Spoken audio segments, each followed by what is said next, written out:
for the culture, goddamn. They say I should watch the shit I post, oh goddamn. Say I'm turning big girls into hoes, oh goddamn. They say I get groupies at my shows, oh goddamn. Hello, y'all. Yeah, I was jamming, y'all. And yeah, that was Miss Lizzo. Shout out to Lizzo. Shout out to Yitty, y'all. I had to try on my Yitty today, y'all. Oh my gosh, she representing. I did a little video earlier. I said, "What y'all wear for work?" And I was like, you know what? Today is my first day trying it on. It was so comfortable. Oh my gosh. So yes, representing. If y'all haven't tried it out there, all my fluffy ladies, go get y'all some Lizzo from Fabletics. It is amazing. It feels comfortable. Almost feels like you have nothing on. Oops, did I say that? Oh, yes, I did. So welcome in, everybody. I am Sunny Mitchell. This is Video Cliff Notes for Entrepreneurs. Yes, Sane Mitchell, also known as Savvy Sane in these digital streets, y'all. I am the founder of Rock Your Tech Networks, a digital technology agency, and I help out of the box thinking, ceiling breaking entrepreneurs, business professionals, and influencers create their dynamic online presence experiences. That's what I do. I'm a creative, right? So I have to merge all this creativity and technology all together. And then guess what? We can just create whatever we want to create in this world. So what does that mean for you? Well, it means I help you attract your ideal client and I make a great first impression and help you stand out from your competition. That's what I help you do, all right? And the way that we do that is by leveraging video content. Yes, y'all, video content is the in right now. That's what's trending. And being able to set up your online processes with on autopilot and monetize your brand. That's right. Everybody want to what? Cash out. So we have to be able to help our clients create that special their social media presence really, and be able to set up their profiles and design content that converts, that it speaks from them, right? And be able to generate paid memberships in as form of membership groups and products and services that generate revenue. Yes, yes, yes. So that is what I do. I am so excited. I'm so excited. I'm so excited that you're here. You're here. Some of y'all actually came back. Y'all came back to see me, hang out with me. I appreciate it so much. I'm here to learn with you all, right? So we can all learn together. And this is a time for us to be able to learn. We're gonna share. I kind of froze up on my TikTok people. I'm sorry. Um, the messages were popping up. I was supposed to disable it. I thought I did. All right. So y'all with me? Y'all back with me? Okay. So hello TikTok. Hello Instagram. Hello Facebook, LinkedIn, and YouTube. Hello everyone.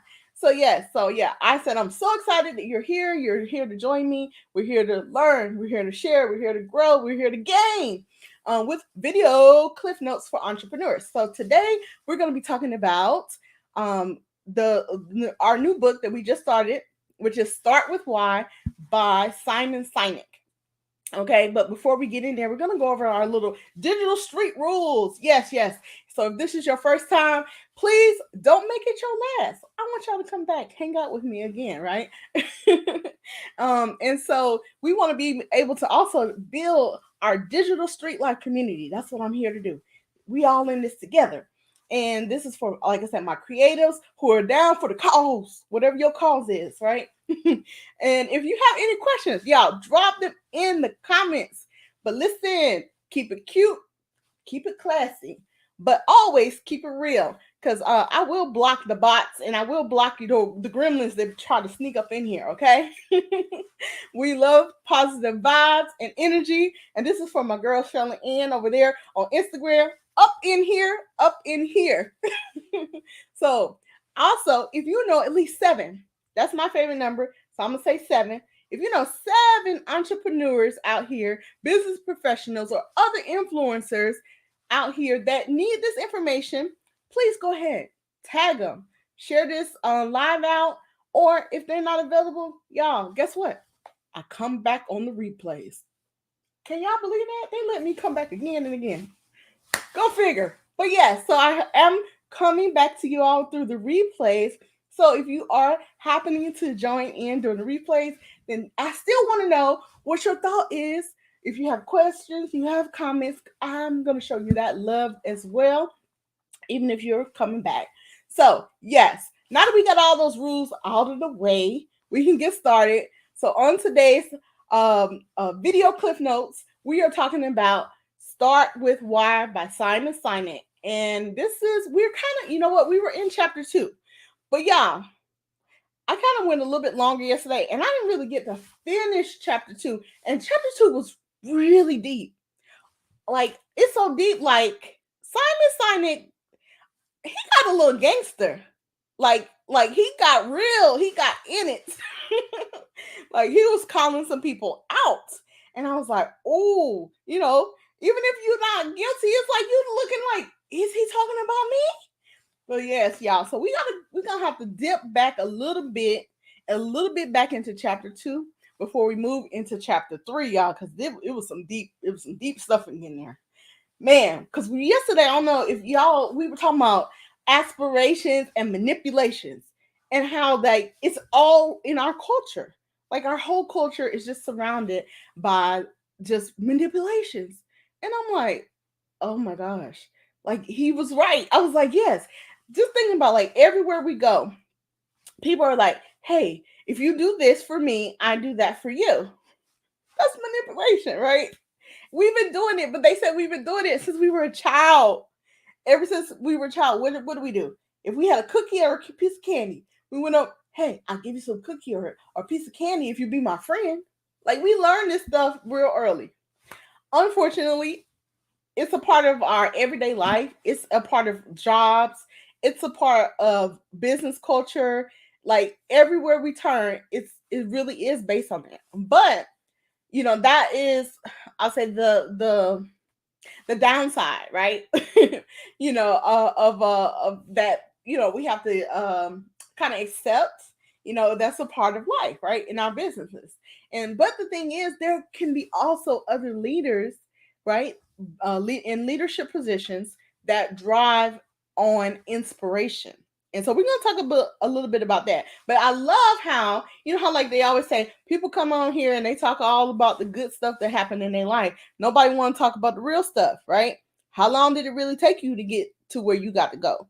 It wasn't overnight, even though everybody it looks like it came overnight, but it didn't. Those people been there, they done lost in the struggle, they done been homeless, they slept in their cars, but they don't usually tell those stories, right? They just be like, I'm a millionaire. I'm a 6-figure earner. Yes, and you can do it too. But they skipped all them steps. So let's go back to chapter 2. Was talking a little bit about, like I said, it was called the title of it was called Carrots and Sticks. And it was talking about fear versus aspirations. And I was like, where's he going with that, right? And so we kind of talked about a little bit about it yesterday, but a little going a little bit deeper. So he brought up novelty versus loyalty. Which kind of business do you have? And specifically, he was like, is your products and service, are they a novelty?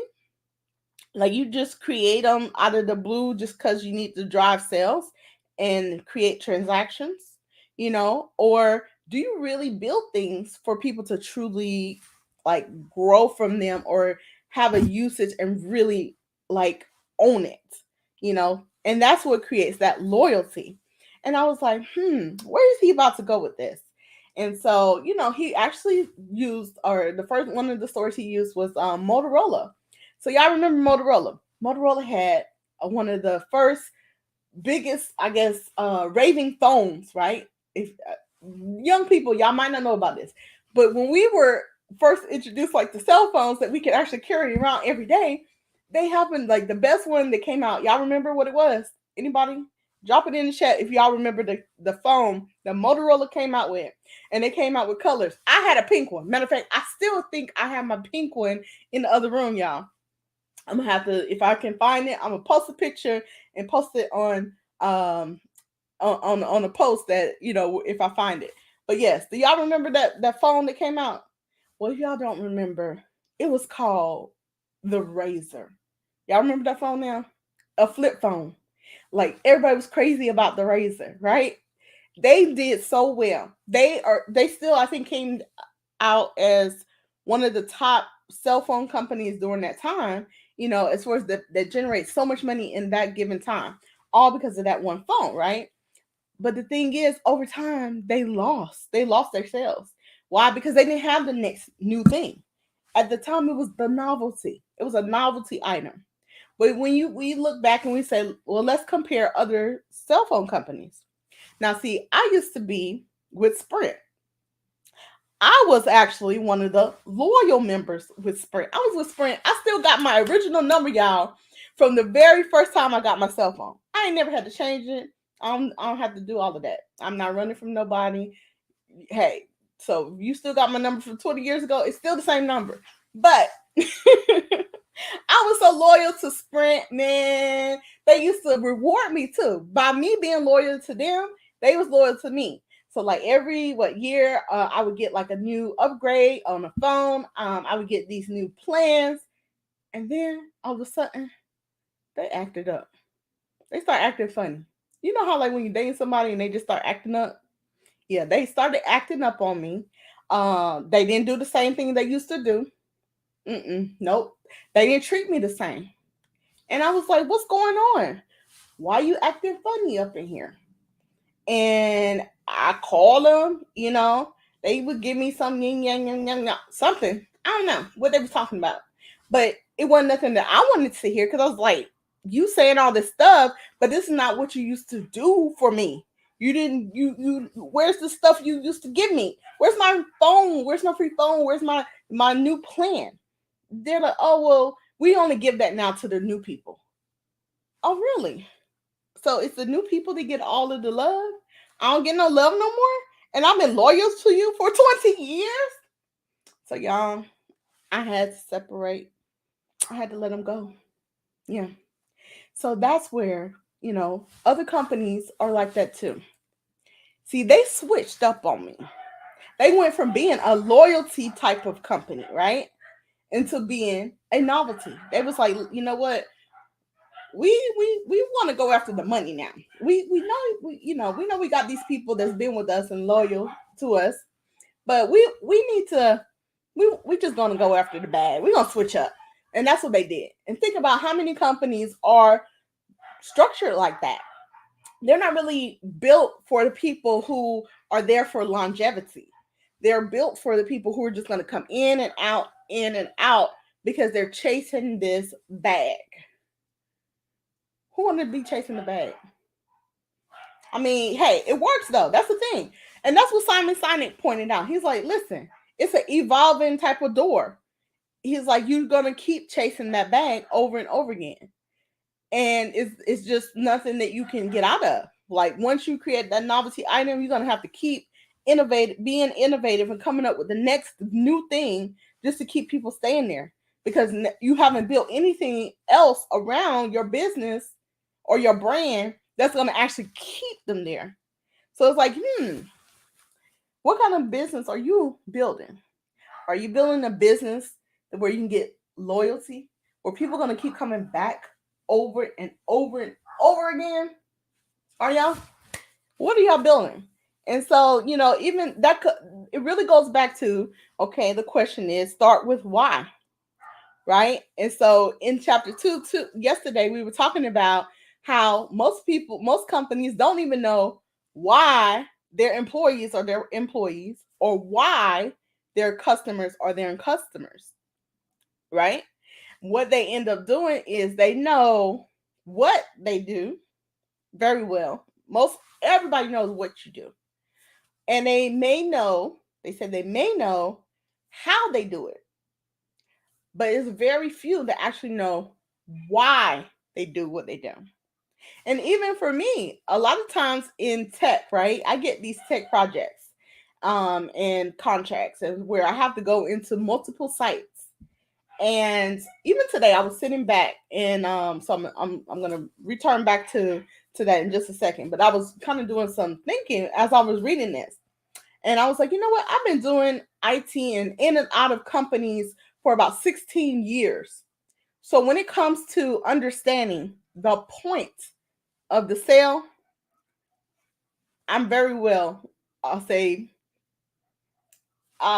experience, right, to understand the point of the sale. I have probably opened, I've closed, and I've upgraded thousands of companies, businesses all across the United States. And so when it comes to kind of looking at, why we do what we do.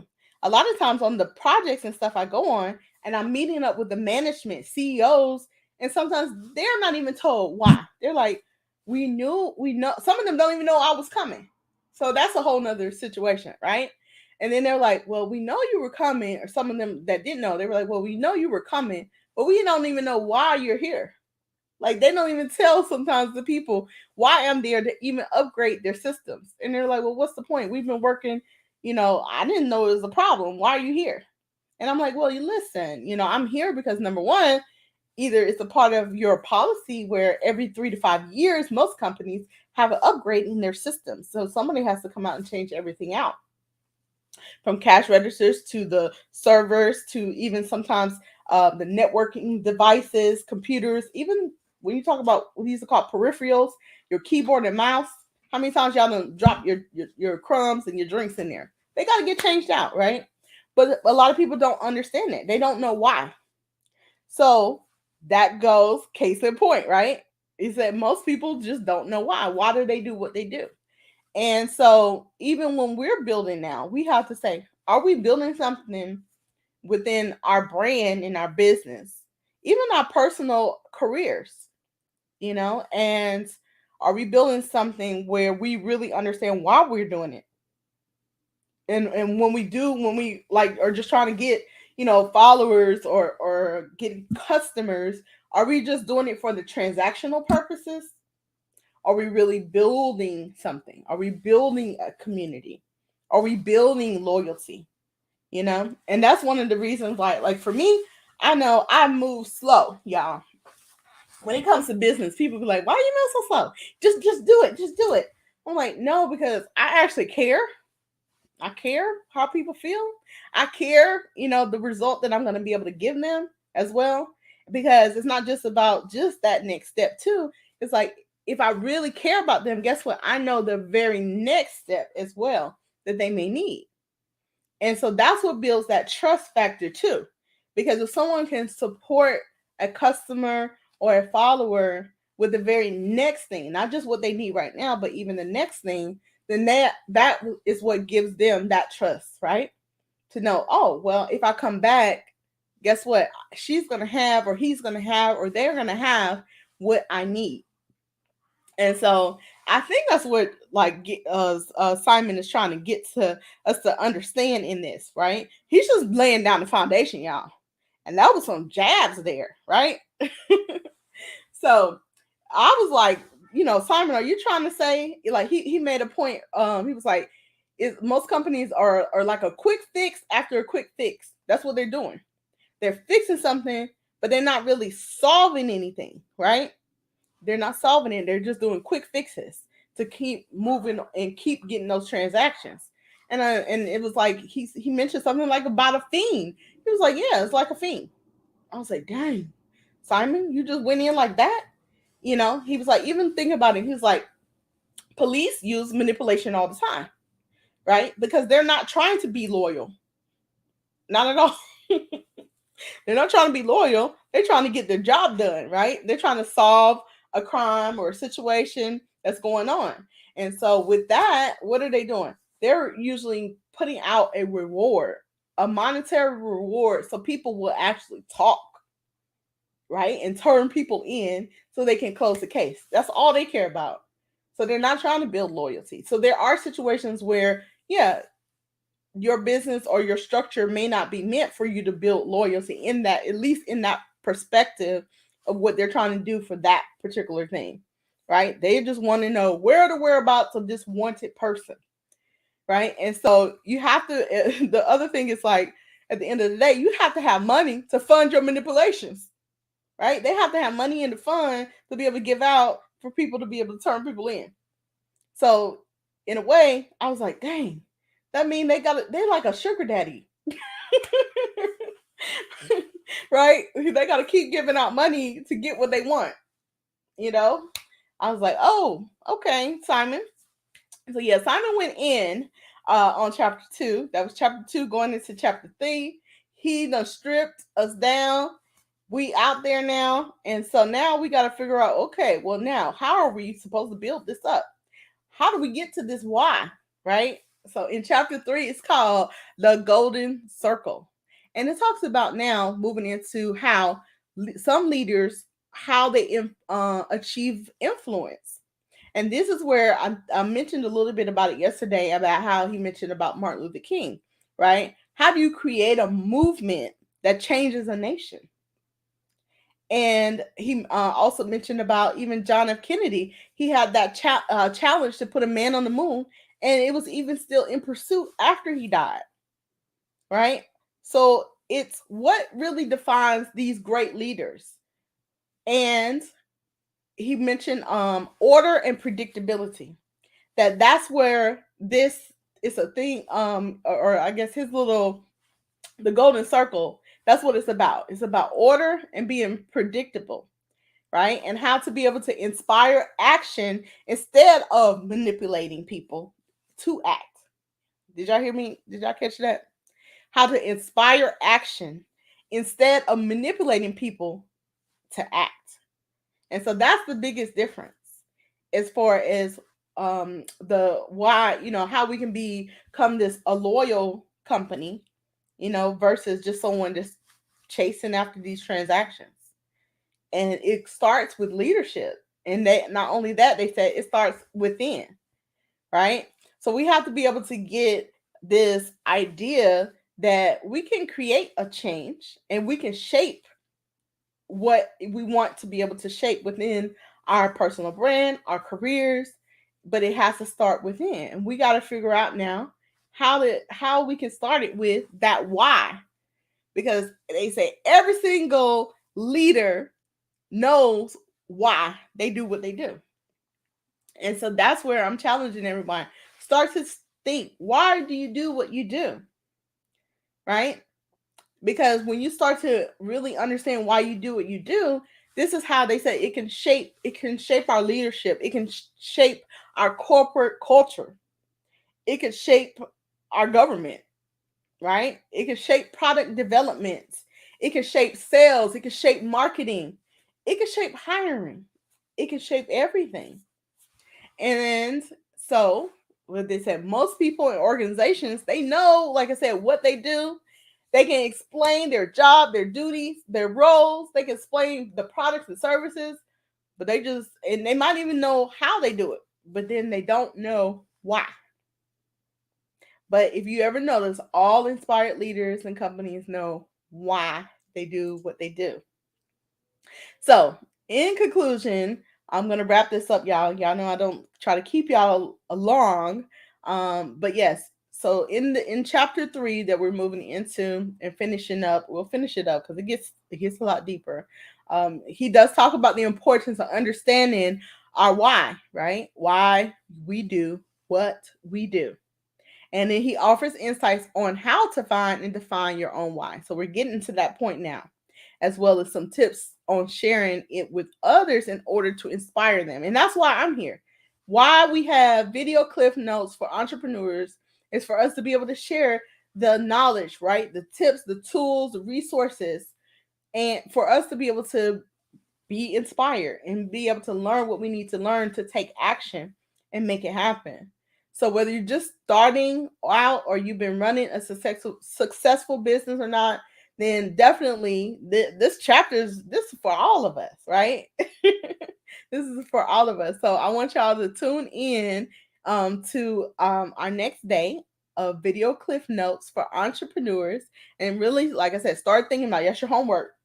Start thinking about your why and how it can help you succeed in business and beyond, even in your personal life. Your why. you know? And so there is no single answer, there is no right answer, but there are some key steps that we have to be able to implement to be able to help us find it. So don't think, oh, I don't know what my why is today. We got a whole book to finish, but I hope by then we know what our why is, right? So we'll be able to talk more about that. And so, like I said, be sure, stay tuned in.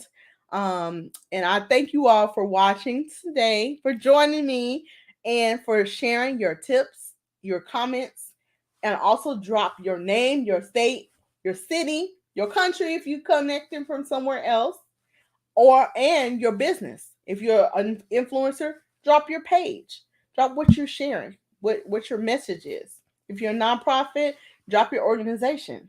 And speaking of organizations, I do have to drop this. So one of my clients, I'm so excited. I've been helping them rock their dope, right? That's what I call it. Your dynamic online presence experience. And on this Friday, we host, it's a free children's literacy program. You can find and learn more at takeoverlearning.com. But we were able to get Dr. Bernice King on to be able to read to the children with her co-author as well, Dr. Kimberly P. Johnson. So I'm so excited to be hosting I'll say the Zoom. So I run the Zoom session for the nonprofit organization called Sojourner Truth Observation Study Hotel.